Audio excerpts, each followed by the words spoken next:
이 문제를 고민하고 계신 부모님들한테 꼭 해드리고 싶은 말씀이에요. 대치동에 있으면 뭔가 좋은 기회를 눈앞에 두고 있는 것 같지만 서울대학교에 온 친구들 중에서 대치동에서 공부한 학생들의 비율은 10%도 안 돼요. 대부분의 케이스에서는 대치동 안 가고 해결할 수 있는 문제들이라고 생각해요. 대치동 안 가도 할 수 있습니다. 유쾌한 밤.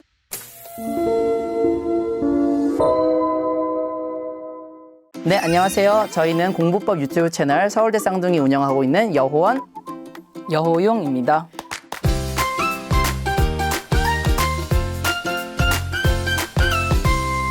그 어린 시절에 바둑을 좋아하셨다고 알고 있어요. 왜 좋으셨는지 한번 여쭤보고 싶어요, 먼저.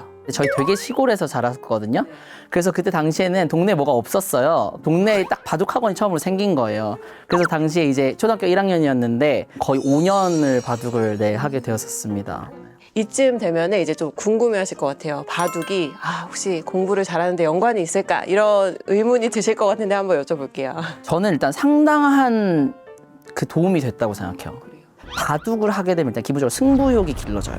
네, 이기고 싶다는 그 마음, 사실 아이들이 어렸을 때 그렇게 승부욕을 느낄 만한 게 많지는 않다고 생각하거든요. 그 다음에 두 번째로는 그 고민을 해가지고 뭔가 결과를 얻는 그 즐거움에 대한 경험을 하게 해준다고 생각해요. 바둑은 한 판 하는데 길게는 뭐 몇 시간까지도 길어질 정도로 엄청난 고민을 통해서 그 결과를 얻어내는 과정인데 저는 이게 공부에서 성과를 내는 과정과 매우 유사하다라고 생각을 하고요.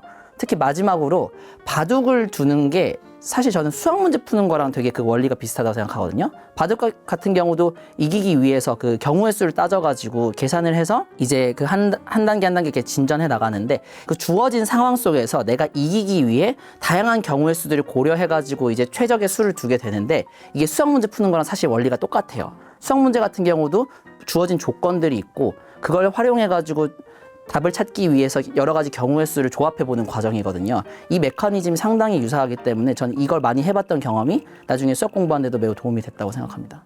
그렇군요. 혹시 그러면 바둑 말고 한 가지씩을 내가 더 시킨다고 하면 뭐를 또 이렇게 좀 권하고 싶으신가요? 저는 개인적으로 축구 시킬 거예요. 저희가 좋아하기도 했었는데 운동 가장 꾸준히 할 수 있는 방법은 결국 재밌는 취미로 할 수 있는 스포츠 찾는 것 같아요. 그래서 저희도 어렸을 때부터 축구 좋아해가지고 저희 고등학교 때까지도 축구 계속 했거든요.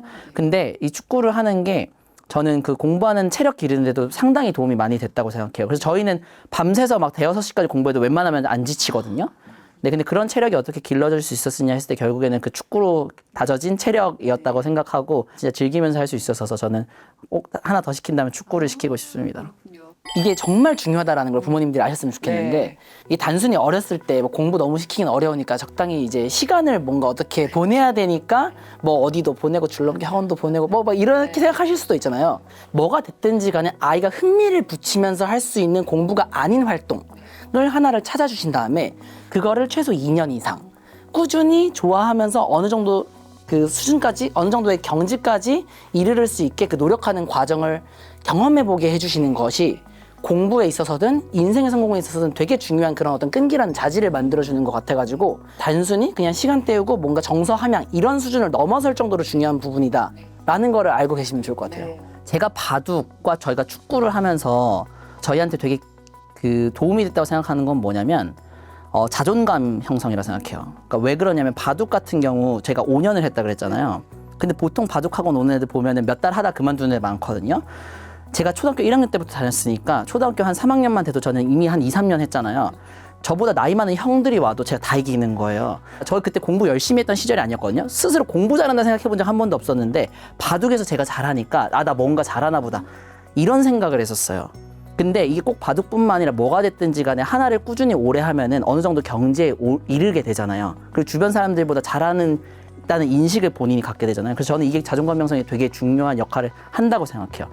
내가 노력하면 잘할 수 있다라는 인식을 심어줄 수 있는 계기가 되는 것 같아요. 대치동 이야기를 좀 여쭤보려고 해요. 대치동에 계속 일상을 거기서 보내고 계신 거죠. 네. 그러면 거기서 마주하시는 교육 현실과 그 예전에 수능 이제 준비하시면서 입시 준비하셨던 현실 좀 어떻게 다른지 한번 여쭤보고 싶어요. 네. 저희가 입시한 지가 이제 거의 뭐 10 몇 년 정도가 된 것 같은데요. 시간이 많이 지났는데 저희가 가르쳐 보면은 결국 본질은 똑같아요. 기본적으로 그냥 국영수 공부, 그러니까 국영수 실력 쌓는 거. 그 다음에 저희 때도 수시 마찬가지 학종 있었거든요. 그리고 또 한 가지. 요번에 2028 대입제도 개편하면서 되게 큰 개편이 있잖아요. 분석을 해봤는데 또 본질은 똑같아요. 이 사소한 제도들이 변하는 거 가지고 잘하는 애들이 무슨 대학교 잘 못 가게 되고 못하는 애들한테 기회 이런 게 아니에요. 그 제도의 변화, 시대의 변화에 그렇게까지 걱정하실 필요 없다. 그냥 공부의 본질은 똑같다. 네. 본질을 말씀하셨는데 그 본질이 정말 뭔지 궁금해요. 한번 네. 여쭤보고 싶어요. 예. 그러니까 공부를 잘 해나가는 데 있어서 중요한 본질은 뭐냐라고 했을 때 일단 기본적으로 본인 또는 아이의 상황을 파악하는 것부터 시작을 해야 돼요. 그래서 과목별로 수준은 어떠한지, 아이의 공부 습관이나 태도는 어떻게 형성되어 있는지를 보고 이제 더 나은 쪽으로 나아가야 되잖아요. 그렇죠. 집에서 공부하는 방법도 있고 사교육을 받는 방법도 있고 이런 것들을 수준을 보고 나아가기 위한 방법을 찾아보고 이런 것들을 선택하고 시행착오를 겪어나가면서 점점 발전시켜 나가는 것이 결국엔 공부의 본질이거든요. 대치동에 있든 대치동에 있지 않든 똑같아요. 정말 중요한 게 그래서 일단 기본적으로 상황 파악을 하는 거. 학생 자신이라면 메타인지라고 표현하는 거고 부모님이라면 아이의 상황을 진단하는 거죠. 그것부터 하고 이제 올바른 그러면은 공부 방법이 무엇인가에 대한 가치관이 정립돼 있어야 되고 이런 것들을 파악하면서 발전시켜 나가는 것이 결국엔 본질이다. 네. 그 이제 대치동이요 이른바 좀 약간 그 명문대로 가는 루트가 돼가지고 다들 정말 이사까지 가야 하나라는 고민을 하시기도 하고요. 이 대치동 학군지에서 공부하는 게 정말 명문대 가는데 유리할까요? 저희도 이제 그런 고민 상담을 많이 네. 해요. 그러니까 대치동에 가는 것에 분명한 장점과 분명한 단점이 있어요. 근데 부모님들께서 기본적으로 생각하실 단점에 대해서는 크게 생각을 못 하시는 경우들이 있는 것 같아요. 대치동의 장점 같은 경우는 많은 분들이 알고 계신 것처럼 좋은 학원들 많고 면학 분위기 좋고 뭐 이런 것들이잖아요. 근데 단점은 기본적으로 그러니까 부모님들께서 고민하시는 이유를 잘 생각해 보시면 돼요. 첫 번째로 비용 부담 그리고 직장 문제 이런 것들이 부모님 입장 단점이잖아요. 그리고 애들 입장에서도 보면은 친구들 다 이렇게 어떻게 보면 새로 사귀어야 되고 새로운 환경에서 학교 다녀야 된단 말이에요. 분위기가 다르잖아요. 적응 잘 못할 수도 있잖아요. 그러니까 이런 것들이 다 리스크고 그리고 또 나아가서는 많이들 우려하시는 그 대치동 분위기라는 게 있어요. 여기에서 자신감, 자존감 잃고 공부 정서 망가진 애들도 있단 말이에요. 그러니까 이런 것들은 다 단점이에요. 이 두 가지를 잘 비교해 봤을 때 장점이 확실히 크겠다라는 판단이 들면 오면 되는 건데 남의 떡이 커 보이는 그런 경향이 있다 보니까 단점에 대한 사실 큰 고려 없이 마냥 그냥 대치동에 대해서만 이제 환상을 갖고 계시는 이런 부분들은 조금 다시 생각해 보셔야 되지 않나라는 생각이 듭니다. 그럼 역으로 선생님들께서 예전에 이제 대치동 아닌 곳에서 공부를 하셨고 네. 지금은 또 대치동에서 아이들한테 뭔가 도움을 주고 계신데 만약에 나의 아이라고 한다면 네. 이런 선택을 하실 거라는 걸 여쭤본다면 어떻게 고민하실 것 같아요? 그 시점이 된다면. 저는 아이의 성향을 볼 것 같아요. 성향을. 예. 네, 아이가 만약에 되게 경쟁적이에요. 경쟁에서 이기는 거 좋아하고 막 최고가 되고 싶어. 뭐 이런 성향이 강한 친구들 있잖아요. 자기보다 잘하는 친구가 옆에 있을 때 오히려 분발해가지고 열심히 해서 이기려고 하는 이런 마음가짐을 갖고 있는 친구들 보통 자존감도 높거든요. 이런 성향이면 저는 대치동에 있어도 괜찮을 것 같아요. 근데 반대로 본인보다 잘하는 친구들이 많으면은 거기서 자신감을 잃는 친구들도 있죠. 자존감이 조금 낮거나 멘탈이 조금 약한 친구들. 그러면 대치동은 상당히 위험하다고 생각해요. 전 그래서 아이의 성향 보고 정말 아이 성향 보고 결정할 것 같아요. 전 정말 냉정하게 아이들 학교 잘 보내기 위해서 대치동 안 가도 된다고 생각하는 사람이에요. 간혹 이제 제가 우려될 때는 언제냐면은 학원을 통해서 뭔가 해결하려는 게 주가 될 때. 그러니까 부모님이 직접 애들 봐주시기 어렵다 보니까 좋은 학원 보내면 알아서 잘 해주겠지 이렇게 생각하실 수 있는데 기본적으로 그러니까 공부를 학원을 통해서 해결한다는 게 전 되게 위험하다고 생각하거든요. 왜 그러냐면 저희 또 지방에서 또 공부하고 특히 고등학교 때는 학원 다닐 수 없는 환경이어서 독학을 했는데 공부 많이 해보신 분들 다 아실 텐데 기본적으로 가장 효과적이고 효율적인 건 사실 독학이에요. 할 수만 있다면. 저는 그래서 부모님들이든 학생이든 어떤 관점을 가지셔야 된다고 생각하냐면 일단 기본적으로 공부는 다 혼자 하려고 생각해봐야 된다고 생각해요. 다 혼자 하려고 해보는데 하다 보면 안 되는 문제들이 발견이 돼요. 그래서 수학 같은 경우 이걸 혼자서 책 보고는 이해하기 어렵다. 그럼 설명 듣는 게 필요할 거잖아요. 그럼 그렇다고 학원 가야 되냐? 아니에요. 왜냐? 인강 있잖아요. 그럼 인강으로 해결되면 학원 안 가도 된다고 생각해요. 근데 그러다 보면 또 어떤 문제들이 생길 수 있냐면 보통 가장 학원 많이 가는 이유가 이런 건데 스케줄 관리예요. 대부분 이것 때문에 저는 학원 가는 거라고 생각해요. 왜냐면 학원 가면 정해진 커리큘럼 스케줄 있고 그거에 맞춰서 안 하면은 뭐 남아서 나머지도 시켜서 어떻게든 하게 만들잖아요. 그렇죠? 또 이 문제라고 했을 때 지방이라서 학원 없는 거 아니잖아요. 이거 해준 학원들 다 있단 말이에요.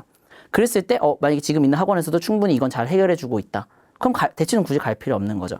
저는 대부분의 케이스에서는 대치동 안 가고 그 있는 환경에서 해결할 수 있는 문제들이라고 생각을 해요. 이 문제를 고민하고 계신 부모님들한테 꼭 해드리고 싶은 말씀이에요. 대치동에 있으면은 뭔가 좋은 기회를 눈앞에 두고 있는 것 같지만 거기에 의존하는 순간 그게 오히려 더 큰 위기가 될 수 있고 더 큰 문제로 벌어질 수가 있어요. 학원에 의존한다고 생각하는 순간. 그래서 부모님들께서도 이런 관점을 가지고 이 문제를 바라보시면 좋을 것 같습니다.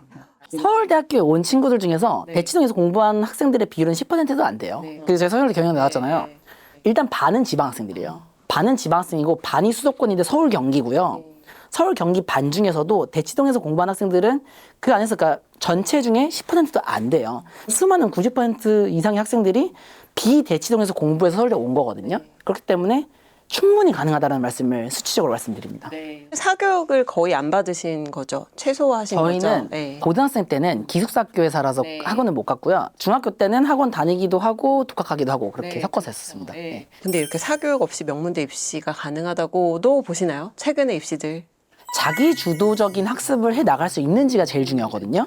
저희 고등학교 때 학원 못 다녔다 그랬잖아요. 학원을 못 다니니까 모든 과목에 있어서 방법을 애들이 찾게 돼요. 어떻게 보면 외부의 도움을 받을 수 있는 게 인강이어가지고 전 국어 같은 경우는 혼자 그냥 책으로만 공부했고요. 수학도 거의 책으로만 공부하다가 인강 조금 들었고 영어도 인강 조금만 들었어요. 탐구 과목은 인강 좀 많이 듣고 학원을 안 다녀야 자기주도 학습이 되고 이런 게 아니라 기본적으로 모든 과목에 있어서 내가 어떻게 공부에 가장 효율적이지라는 관점을 장착하고 이 마인드가 있냐 없냐가 가장 중요한 차이다. 그래서 이 마인드를 길러나가면서 공부하는 게 제일 중요하다고 말씀드릴 수 있을 것 같아요. 그러면 어떻게 보면 지금 사실 여쭤보려고 했던 건 이제 공부 비결인데 방금 말씀해 주신 것이 공부 비결이신 거네요. 네, 저희 고등학교가 이제 좀 전국 단위 자사고여가지고 공부 잘했던 친구들이 많은데 그 중에서도 독보적인 1등했던 친구가 있어요. 저도 넘사벽이라고 생각했던 친구예요. 서울대 간 애들 중에서도 넘사벽. 그 친구한테 물어보면 제가 얼마 전에 되게 충격적인 사실을 깨닫게 됐어요. 뭐냐면 저희는 거의 인강 듣는 게 기본이었거든요. 그 친구는 인강 하나도 안 듣고 그냥 책으로만 공부했대요. 그런데 입시에 있어서는 부모님께서 만들어주시는 공부 습관, 환경 이런 것들이 훨씬 크게 작용한다고 저는 확신해요. 왜 그러냐면은 저희 학원에서도 되게 많은 표본을 보잖아요. 머리 좋은데 공부 어려워하는 친구가 있고요. 그 친구만큼 머리 좋지 않은데 공부 열심히 잘해나가고 자기주도 학습이 잘 되는 친구들이 있어요. 그건 어렸을 때 만들어주신 습관이라고 봐요. 그러니까 그게 어떻게 보면은 단순히 유전자를 넘어서 어렸을 때부터 몸에 밴 습관이 머리보다 훨씬 더 큰 영향을 미친다고 저는 확신합니다. 네. 재능보다는 노력이라는. 근데 단순히 노력으로만 표현하기는 좀 어렵고요. 네. 단순히 노력을 넘어서서 공부하는 방법을 터득해 나가는 거 있잖아요. 이거를 부모님과 선생님이 도와주셔야 돼요. 공부 계획 세우는 방법이라든지 뭐 시험 공부, 시험 대비법, 오답 복습법 뭐 등등 그러니까 이런 것들에 대해서 하나하나씩 부모님이나 선생님이 가르쳐주고 몸에 배서 이제 그것들을 스스로 어떻게 보면은 점점 발전시켜 나갈 수 있는 자기주도 학습 능력을 길러주시는 거. 이게 되게 중요한 부분이라 생각이 듭니다. 초등 시기에 많이 도움을 주시기를 바라시는 것 같아요. 어릴수록 빨리 습득해요, 아이들이. 클수록 조금 더 노력이 더 많이 들어가요. 예. 저희 고등학교 때 제가 되게 좋아하는 수학 선생님이 계셨는데 그 선생님이 해주셨던 그 말씀이 아직도 제 기억이 나요. 애들이 수학 공부하는 거 되게 어려워하잖아요. 그때 선생님이 뭐라고 했냐면 수학 잘하는 거는 야구 잘하는 거랑 원리가 똑같다 이렇게 얘기해 주시는 거예요. 야구 좋아해서 야구 많이 보면 야구에 대해서 잘 알게 되는 건 맞다. 근데 그렇다고 잘 하게 되는 건 아니다. 야구 잘 하려면 많이 해봐야 된다. 수학도 직접 많이 풀어봐야 된다. 이 얘기를 해주셨어요. 그러니까 어떻게 보면 되게 당연한 말인데 전 이게 공부에 있어서 뭐 수학뿐만 아니라 모든 공부에 있어서 본질이라고 생각해요. 결국에는 이게 내 것으로 체화가 돼야 되잖아요. 그러려면 결국 본인이 해봐야 되는 게 되게 중요한 것이고 근데 간혹 공부하는 것들을 보다 보면은 특히 가끔씩 이제 아이들 스케줄 물어보면 일주일 내내 학원을 꽉 차 있는 경우 있거든요. 근데 특히 학원 같은 경우도 이제 특히 강의식으로 하는 학원들 같은 경우는 가서 본인이 해보는 시간은 되게 적고 설명 듣는 시간으로 거의 다 차 있는 경우들이 있어요. 근데 그런 학원들로 일주일 내내 꽉 차 있으면 본인이 할 수 있는 시간이 없겠죠. 그렇죠? 그럼 아무리 공부에 시간을 많이 써도 정작 남는 건 없는 밑빠진 독에 물 붓는 것 같은 상황이 돼버리는 거예요. 그렇기 때문에 선생님한테 설명 듣고 뭐 인강 듣고 하는 시간이 3이면 적어도 7은 내가 직접 풀어봐야 된다라고 이제 말씀드리는 거죠. 만약에 집에서 아이들이 혼자 하는 게 어려워서 학원을 보내신다고 하면은 그 학원 내에서 아이들이 직접 하는 시간이 충분히 좀 확보가 돼 있는지를 확인하고 보내주시면 좋을 것 같습니다. 선행학습의 기준이 심화 선행이다. 이렇게 또 이번에 강조를 하셨더라고요. 어떻게 하면 효과적일까요? 심화 선행. 선행이라는 말 앞에 심화라는 두 글자만 붙이면 모든 문제가 해결된다. 이렇게 일단 말씀을 드리고 싶고, 이유는 뭐냐면 결국엔 본인이 소화할 수 있는 상태에서 선행을 하면은 아무 문제가 되지 않아요. 근데 중요한 거는 선행이라는 것을 간혹 그냥 진도로 이제 착각하는 경우들이 있는데, 진도를 많이 나가는 것은 본인이 그걸 소화하는 거랑 완전 다른 문제거든요. 네, 그렇기 때문에 저희가 심화를 할 수 있느냐를 기준으로 삼아야 된다는 말씀을 드리는 거고요. 그래서 아이들이 받아들일 수 있는 심화 기준으로 할 수 있는 만큼 하는 게 정확한 기준이고요. 그래서 부모님들께서는 아이들이 하고 있는 과정에 심화를 할 수 있는지를 판단해 주시면 됩니다. 근데 이제 그러면 심화를 잘 하고 있는지를 어떻게 판단할 거냐, 이제 궁금해하실 것 같아서 요거까지만 말씀 좀 드려보면, 초등학교 같은 경우는 학교에서 뭐 중간고사, 기말고사가 없잖아요. 그래도 단원평가 보는 것들이 있거든요. 일단 단원평가는 기본으로 다 맞을 수 있어야 돼요. 네, 단원평가도 제대로 다 못 맞고 있는데 뒷과정을 하고 있다는 건 일단 잘못하고 있는 것이고요. 단원평가 근데 다 맞기 쉽거든요. 요것만 가지고 당연히 심화됐다고 할 수 없고, 시험이 없기 때문에 시중 교재 중에 심화 교재의 정답률을 가지고 봐주시면 돼요. 초등학생들 심화 교재로 가장 많이 쓰는 게 최상위 수학, 디딤돌에서 나온 최상위 수학이라는 교재가 있어요. 네, 그 교재 보면은 난이도별로 이렇게 단원이 구분이 돼 있는데, 그 안에 보면 레벨업 테스트라는 거랑 하이 레벨이라고 있어요. 레벨업 테스트부터 본격적으로 어려운 문제 시작되는 거거든요. 레벨업 테스트 풀었을 때 한 80% 이상 스스로 바로 풀었을 때, 그리고 하이 레벨 같은 경우는 가장 어려운 파트인데 한 절반 이상 정도 맞힐 수 있는 수준이 됐다. 그럼 공부 심화 어느 정도 됐다, 이렇게 봐주실 수 있어요. 근데 만약에 그게 안 됐다, 그럼 다음 과정으로 넘어가지 말고 여기에 있는 심화에 집중해 주셔야 되고요. 만약에 혹시라도 진도가 너무 걱정되신다면 적어도 병행을 시켜 주셔야 돼요. 중학교, 고등학교는 훨씬 더 명확한데, 중학교는 학교 내신 기출문제 구할 수 있잖아요. 안정적인, 그러니까 100점에 가까운 90점 이상이 그냥 자연스럽게 나올 수 있어야 돼요. 그걸 기준으로 삼으시면 되고요. 마찬가지로 시중교재는 비슷한 기준으로 판단하시면 되고, 고등학교 같은 경우는 수능평가원, 전국연합 그 교육청 모의고사 기출문제 다 받으실 수 있거든요. 심지어 등급컷도 다 나와 있어요. 그거 풀려보셨을 때 높은 2등급 이상 나오는 거 기준으로 삼아주시면 됩니다. 그래서 이 기준으로 봤을 때 충분히 되어 있다라고 판단하시면 뒤에 선행 나가도 안심하셔도 되고요. 또 심화 선행하면 또 오해하시면 안 되는 게, 심화가 잘 되고 있는 상황에서 선행을 나가야 심화 선행이 되는 거고요. 그냥 이거 뭐 최상위 풀렸어, 풀었으니까 넘어가고, 블랙라벨 풀었으니까 넘어가고, 또 이런 식으로 하면은 진도만 빼는 선행이랑 다를 바가 없습니다. 그래서 잘 다지면서 넘어가는 것 기준으로 선행학습을 시켜주셔야 된다. 마지막 하나 주의하셔야 될 점. 수학이 보통 아이들이 입시하면서 가장 어려워하는 과목이다 보니까 간혹 수학에만 너무 몰빵하시는 분들 계세요. 근데 수학 말고 나중에 국어, 영어도 발목 잡히는 경우도 많아요. 과목 간 밸런스 무조건 챙겨주셔야 되고, 국어, 영어도 충분히 그 이상의 실력을 갖추는 거에 먼저 집중해 주시고, 국어, 영어도 됐다고 하면 수학 거기서 더 나가는 거. 저는 이렇게 바라봐 주시면 좋을 것 같아요. 딱 한마디만 말씀드리겠다. 저희가 수많은 아이들 보잖아요. 심화 제대로 안 챙기고 진도만 빼는 애들 있잖아요. 절대로 90점 이상 안 나와요, 진짜. 중학교 2학년 학생이 고등학교 2학년 걸 하고 있어요. 학교 시험 보면 70점대 나오고 이래요, 진짜. 심화 제대로 안 된 애들. 너무나도 많은 케이스를 봤기 때문에 너무나도 중요한 부분입니다. 예. 사실 변수가 있잖아요. 고학년 되면 사춘기도 오고요. 네네네. 사실 두 분도 사춘기가 있으셨나요? 네, 저는 네. 좀 3학년 2학기 때 강하게 왔었고요. 아, 그래요? 그 시기에 어떤 말이 좀 힘이 되나요? 그 사춘기와 관련해서는 저는 명확한 해결책은 없다 생각해요. 다만 그 시기가 최대한 큰 문제 없이 빨리 지나가게끔 도와주실 수는 있다. 그거 뭐냐면은, 사춘기 겪고 있는 아이 보면은 되게 마음에 안 드는 부분 많으실 거거든요.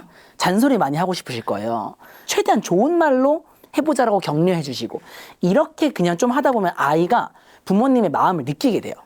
그러면은 본인도 조금이라도 더 잘하려는 마음 조금이라도 생기고, 그러다 보면 그 시기가 조금 더 빨리 최대한 문제 없이 지나간다 생각하는데, 거기서 만약 그렇게 해주시지 않고 마음에 안 드는 부분 공격적으로 얘기하시잖아요.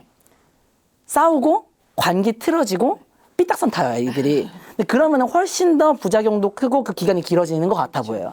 그래서 방금 말씀드린 것처럼 최대한 아이 입장에서 존중하고 지지하고 부모님께서 참으시고 하면서 스무스하게 넘어가도록 노력하시는 게 최선인 것 같다. 그러다 보면 다 지나가게 돼 있습니다. 예. 그때만큼은 좀 부모님들께서 더 힘을 내셔야겠네요. 그 사실 결과적으로 공부는 아이들, 학생들 몫이긴 한데요. 그런데 이제 학생들 보면은 굉장히 이제 많은 시간을 공부를 해야 되다 보니까 그냥 나는 해도 안 될 것 같아, 이렇게 내 스스로 좀 자신의 한계를 규정짓는 친구도 있거든요. 좀 부모님이 이런 친구들한테는 어떻게 힘을 좀 주면 좋을지도 한번 여쭤볼게요. 네. 부모님께서 절대로 하지 않으셨으면 하는 부분이 아이에 대한 부정적인 얘기하는 거. 아이한테 하는 것도 그렇고 학원 상담하면서도 같이 있는데 아이에 대한 부정적인 얘기하시는 분들도 많이 계세요. 부모님 입장에서는 겸손함의 표현이라고 생각하시는 것 같아요. 아, 우리 아이가 이해력이 떨어져서 막 뭐 배우면 계속 까먹어요. 뭐 진도가 느려요. 이런 말씀들 많이 하시는데 그런 말씀을 하시잖아요.